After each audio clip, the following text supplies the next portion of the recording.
بیع د دې جمع بیوع ده. نو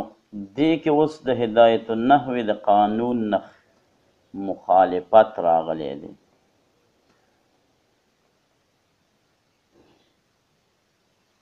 هدایت النحو کې وایي والمصدر لا یثنى ولا یجمع، مصدر به نه تثنیه کې او نه به جمع کې. نو بیع خو مصدر دی، باید چې دا مصدر نه تثنیه کړی شي او نه جمع کړی شي، تثنیت او جمعیت د دې ونه شي. نو بیا ولې دا راجمع شوی دی؟ نو جواب د هغې نه دا دی چې دا ځکه راجمع شوی دی چې دلته قصد انواعو شوی دی. لږ وروسته تدرین کوم ښه، دلته قصد انواعو شوی دی.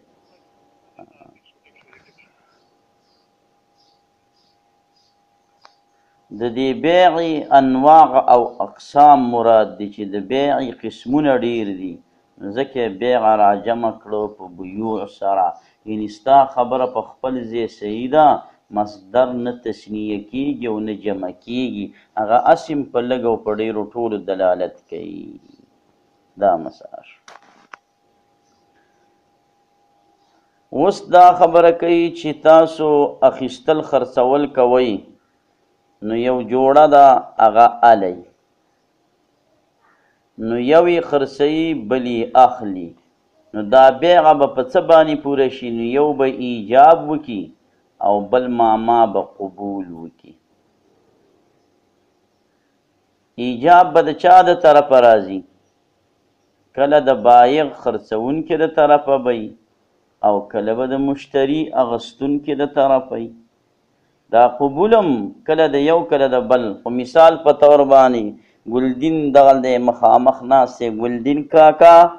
دا موبایل په 1000 روپۍ اخلي، ما ایجاب وکړو. ګلدین چې دی نو هغه پې لږ سوچ وکړو او ویلې او اخلمې، بس هغه قبول وکړو. ما ورته ایجاب وکړو، هغه قبول وکړو، بیعه تامه شوله، زما او د ده بیعه وشوه. اوس بیا وګوره، ګلدین کاکا ما ته وایي دا موبایل ما لره په 1200 روپۍ راکې. ما ورته وویل بشو دی. نو اوس هغه ایجاب وکړو، ما ورته قبول وکړو، بس بیعه لازمه شوه. خو دا ایجاب او قبول به په کم لفظ سره په ماضي سره به که مضارع موږ استعمال کو، هلکه دا اراده مې ده چې دا موبایل په 200 باندې خرڅ کړمه، هغه وایي زما م اراده ده چې دا زه واخلمه. نو دا بیعه ونه شوله، بیعه به هلته کېږي چې لفظ به د ماضي وي. نو البیع بیعه چې دا ینعقدو اوکې کیږي، صحیح کیږي، تړلی کیږي، جوړیږي، برابریږي، کومه معنا چې ولته کې بالایجاب والقبول، په ایجاب او په قبول سره. اذا کانا کله چې وي دا دواړه بلفظ الماضي، په لفظ د ماضي سره.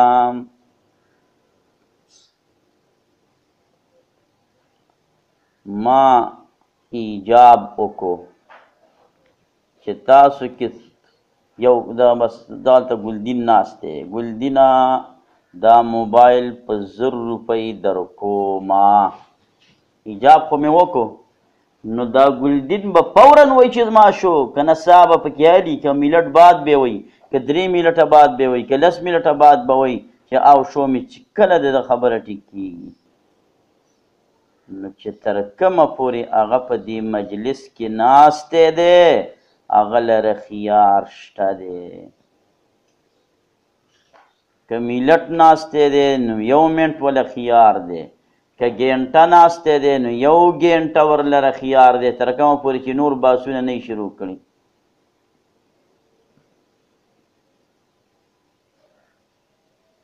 نو هغه لره خیار شته. مثلا 20 منټه بعد یې ویلې هلکه بس هغه کتاب هلکه زما شو، هغه موبایل می شو په دقه روپو، بس زه تې اخوا دې خوا نشم کوی، ځکه چې یو مجلس دی نو دې یو مجلس کې هر څونه اوږد شي که نه نو ده لره پکې خیار شته دی او د دې خیار نوم خیار مجلس دی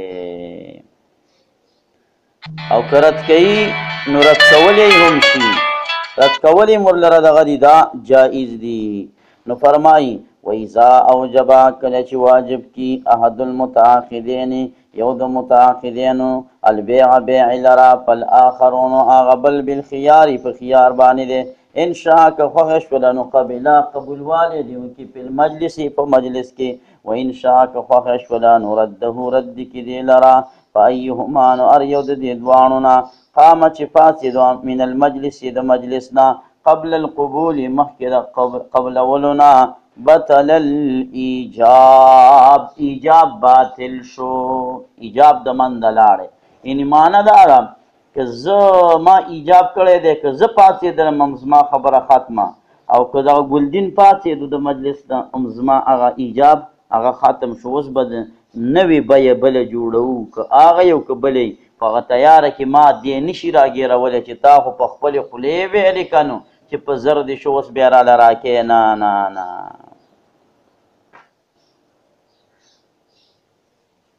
ما ایجاب وکړو ګلدینه په 1000 روپۍ موبایل مې دله درکو ګلدین ویلې په 1000 روپۍ باندې مې شو اوس دا موبایل خو بس شو داسې 1 منټ بعد دې ګلدین ویلې چې هلکه دا موبایل مې نه علمه زه به ورته وویم چې اوس نالم خبرې نه کېږي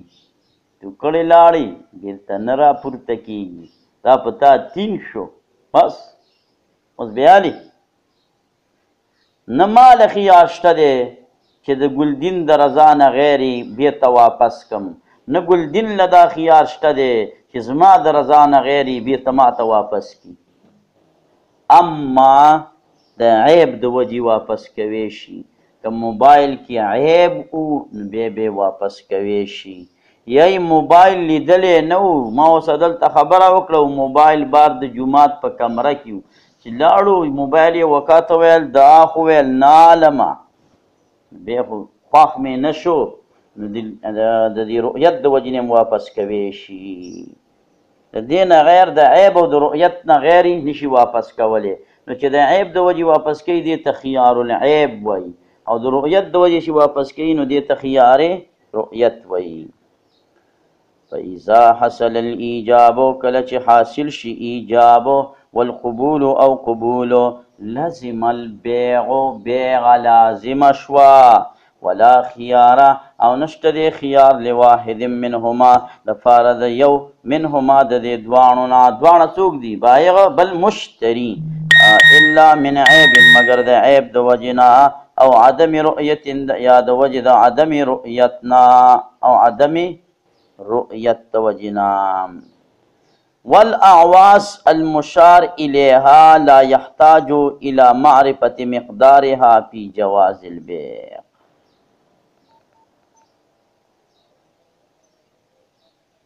دغه ځای کې څه پیسې پرتې دي او ما دې پیسو ته اشاره وکړله ګلدینه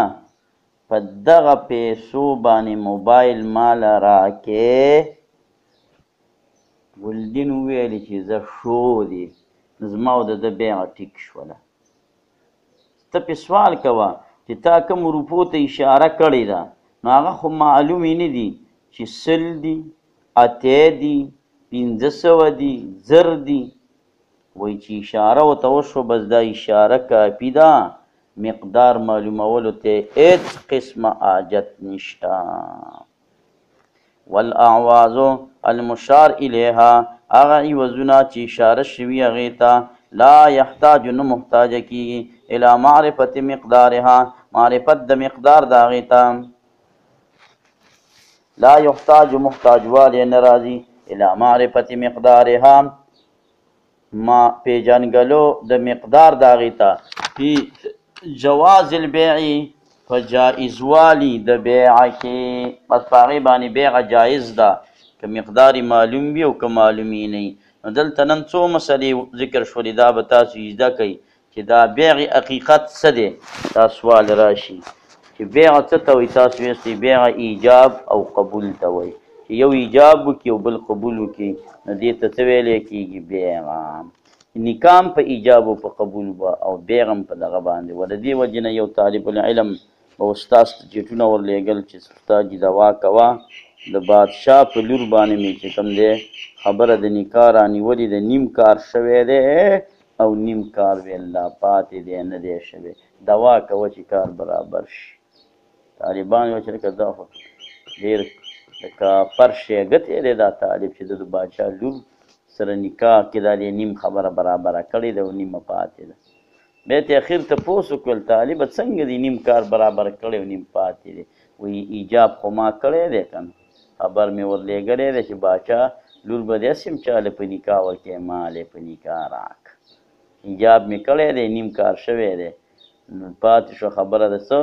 د قبول هغه د باچا د طرف نه قبول پاتې دی نیم کارو نو استاد یې ورته وویل چې خبره دې ټیک ده خو دا کار د نیم نه دی شوی په مغول کې خو یو میم دی په د ایجاب او قبول کې خو اصلي خبره د قبول ده څنګه چې مغول کې اصل کې میم دی یو خو ته دا مسله معلومه شوه دویمه ترې نه دا مسله معلومه شوه چې دا د ایجاب او قبول به په کم لفظ ماضي سره درېیمه ترې دا مسله معلومه شوه چې یو منګری هغه ایجاب وکړي یا وایي د خرڅ یا د اخیستلو نو هغه بل لره خیار مجلس شته چې په هغه مجلس کې او کوي او که نه کوي خو که د مجلس نه هر یو پاتېدو بس د هغه کیسه ختمه شو هغه ایجاب بیا باطل شو لاړې ختم شو